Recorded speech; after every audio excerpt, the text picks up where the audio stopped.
बांग्लादेश के army chief वकार उज जमान ने एक ऐसा ऐलान किया है जिसने हंगामा खड़ा कर दिया है। अब एक बड़ी खबर बांग्लादेश से। पाकिस्तान से ज्यादा कू हो चुके हैं। अब आप समझ लीजिए कितना बेड़ा गर्क है इस देश का। उन्होंने बोला यार देश के हालात जो है ना वो बड़े खराब है। आपस में स्टेक होल्डर्स लड़ रहे हैं। स्टेक होल्डर्स कौन है? जिन लोगों ने मिलके एकजुट होके इकट्ठा होके शेख हसीना को देश से बाहर निकाला था। इस बार हालात कुछ ज्यादा ही खराब होते दिख रहे हैं। भारत के विदेश मंत्री डॉक्टर एस जयशंकर ने बांग्लादेशी नेताओं की रेडिकुलस टिप्पणियों पर सीधा हमला बोला और सड़क पे आके एक दूसरे की गर्दनें रेत रहे हैं। हमें तो यही बताया गया था कि शेख हसीना प्रॉब्लम है। अब एक बात बताइए, अगर बांग्लादेश में स्टूडेंट्स ये कह रहे हैं अपनी पॉलिटिकल पार्टी बनाएंगे, इन्होंने जब शेख हसीना का वक्त था तब क्यों नहीं बनाई पॉलिटिकल पार्टी? मुझे इसमें कोई डाउट नहीं है कि Malala Yousafzai is a hero, लेकिन मैं ये जानना चाहता हूं कि इसको नोबेल प्राइज क्यों दिया गया। ब्यूरो रिपोर्ट, जी मीडिया। मोहम्मद यूनुस के लिए सिर्फ बांग्लादेश की फौज नहीं बल्कि यूनुस के अपने गुर्गे भी मुश्किल खड़े कर रहे हैं और इनमें एक बड़ा चेहरा है नाहिद इस्लाम का। और बांग्लादेश को आखिरी चेतावनी भी दे दी। भारत के विदेश मंत्री डॉक्टर जयशंकर आमतौर पर बहुत संयमित और कूटनीतिक भाषा का उपयोग करते हैं, लेकिन अंदाज कर सकते हैं और ना ही आपको करना चाहिए। बांग्लादेशी सेना के प्रमुख जनरल वकार उज जमान ने मोहम्मद यूनुस को अल्टीमेटम दिया। इस अल्टीमेटम का लहजा इतना सख्त है कि जानकार तो यह भी कह रहे हैं कि बांग्लादेश में अब तक, लेकिन इस बार उनका गुस्सा साफ झलक रहा था। उन्होंने बांग्लादेशी सरकार के दोहरे रवैये पर सवाल उठाते हुए ये कह दिया कि बांग्लादेश एक तरफ से भारत से अच्छे संबंध बनाना चाहता है और दूसरी तरफ हर छोटी बड़ी समस्या के लिए भारत को दोषी ठहराता है।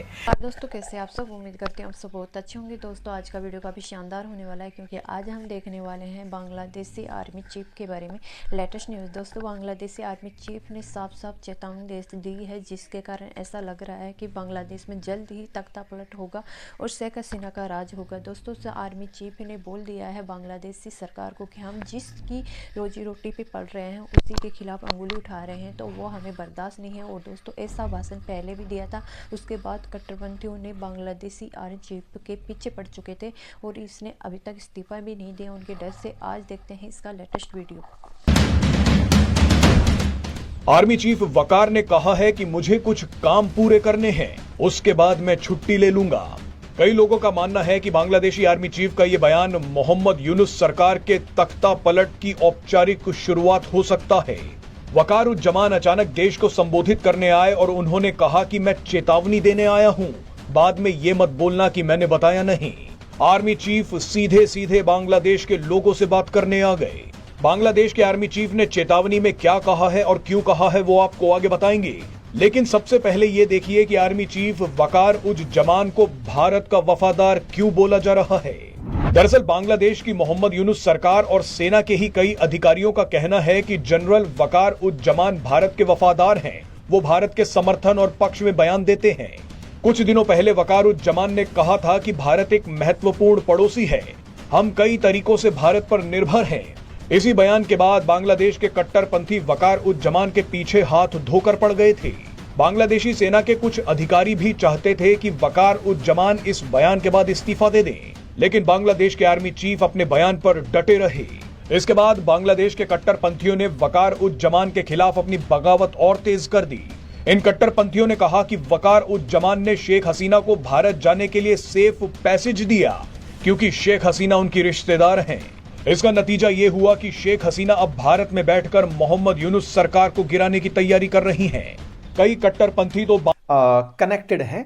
बाइडेन और शेख हसीना एक दूसरे की खिलाफ विचारधाराओं की मानी जाती रही हैं। हालांकि अमेरिका की नीतियां इतने माइनर लेवल पर कितना गहरा असर डालेंगी ये तो आने वाला समय बताएगा, लेकिन बांग्लादेश के सेना प्रमुख का ये बयान फिलहाल की सुर्खी बनी हुई है और यहाँ के आर्मी चीफ का ये कह देना कि बांग्लादेश बहुत बड़ी रिस्क की तरफ बढ़ रहा है, ये दर्शाता है कि कहीं ना कहीं कुछ ऐसा पक रहा है जो सेना को अपनी इंटेलिजेंस के माध्यम से पता चल चुका है। या ये कहिए कि इतने दिन की जो शांति फिलहाल चल रही है बांग्लादेश के अंदर शेख हसीना के जाने के बाद से, और उसके बाद शेख हसीना की वापसी की जो तैयारियां हैं, उन तैयारियों से कहीं ना कहीं बांग्लादेश में बड़ी अस्थिरता आने वाली है। इसी वजह से बांग्लादेश के आर्मी चीफ का ये बयान इस समय की हेडलाइन बन चुका है। बांग्लादेश के आर्मी चीफ वकार उजमान हैं और उन्होंने कहा कि जिस तरह से नेता आपस में फिलहाल झगड़ रहे हैं, एक दूसरे के ऊपर जो कुछ भी आप आरोप लगा रहे हैं, इससे आने वाला समय संघर्षों से भरा हुआ दिखाई दे रहा है। पूछा कि वकारुज्जमान साहब क्या मिलिट्री कू होने वाला है बांग्लादेश में? उन्होंने कभी ये नहीं बोला कि नहीं। ही डिड नॉट से नो। देखिए, बांग्लादेश में कई बार मिलिट्री कू हो चुके हैं, मेरे पास पूरी लिस्ट पड़ी है यहां पे। There have been, in fact Bangladesh में पाकिस्तान से ज्यादा कू हो चुके हैं। अब आप समझ लीजिए कितना बेड़ा गर्क है इस देश का। जनरल साहब ने यह बात कही ही नहीं, बिल्कुल बात ही नहीं करी, इस बात को मुंह पे लिया ही नहीं, जबान पे लिया ही नहीं इस बात को कि यहां पे कू होगा कि नहीं होगा। उन्होंने बोला यार देश के हालात जो है ना वो बड़े खराब है, आपस में स्टेक होल्डर्स लड़ रहे हैं। स्टेक होल्डर्स कौन है? जिन लोगों ने मिलके एकजुट होके इकट्ठा होके शेख हसीना को देश से बाहर निकाला था। अब वही लोग, शेख हसीना तो निकल गई भाई, 5 अगस्त से वो बाहर है। 5 अगस्त से सितंबर, अक्टूबर, नवंबर, दिसंबर, जनवरी, फरवरी, उसको देखिए, ये 6ठा महीना चल रहा है, 5 ओवर हो गए और अब ये लोग सड़क पे आके एक दूसरे की गर्दनें रेद रहे हैं। हमें तो यही बताया गया था कि शेख हसीना प्रॉब्लम है, हमें यही बताया गया था कि असल में जो प्रॉब्लम है वो शेख हसीना है, और शेख हसीना के जाते ही बांग्लादेश में दूध और शहद की नहरें बहेंगी। ठीक है, दूध दही की, जिसको कहते हैं कि झरने बहेंगे बांग्लादेश में। बांग्लादेश खुशहाल बन जाएगा। अगर कोई बांग्लादेश की खुशहाली के बीच में आया है वो शेख हसीना है। She is the one who stopping everything. अब वो चली गई, चलो खुशहाली लाने में वक्त लगता है, ये आप भी मानते हैं, मैं भी मानता हूं कि भाई आपको कई साल लग जाते हैं, तो ये एक्सपेक्ट करना कि 5-6 महीने के अंदर खुशहाली आ जाएगी, दैट इज रॉन्ग। लेकिन एक बात यह समझ में नहीं आई कि ये आपस में एक दूसरे के गले क्यों काट रहे हैं। अब मैं आपको बताता हूं दोस्तों कि अंदर की बात क्या है। बात यह है कि जब बिल क्लिंटन ने मोहम्मद यूनुस को पाल पोस के बड़ा करा और इसको गोद लिया, इसको नोबेल प्राइज दिलवाया गया, ठीक है। हां, इसने माइक्रो फाइनेंस में अच्छा काम करा था, ये हम डिनाई नहीं कर रहे, लेकिन इसको ग्रूम कर। आपको मेरा ये रिएक्शन वीडियो कैसा लगा? अगर अच्छा लगा है तो प्लीज़ सब्सक्राइब कीजिए, शेयर कीजिए, बेल आइकन ऑन कीजिए ताकि आपको आने वाली हर एक लेटेस्ट न्यूज़ आसानी से मिल जाए। जैसा कि आप लोगों ने देखा होगा कि बांग्लादेशी चीफ, आर्मी चीफ ने दे दी है बांग्लादेश को चेतावनी।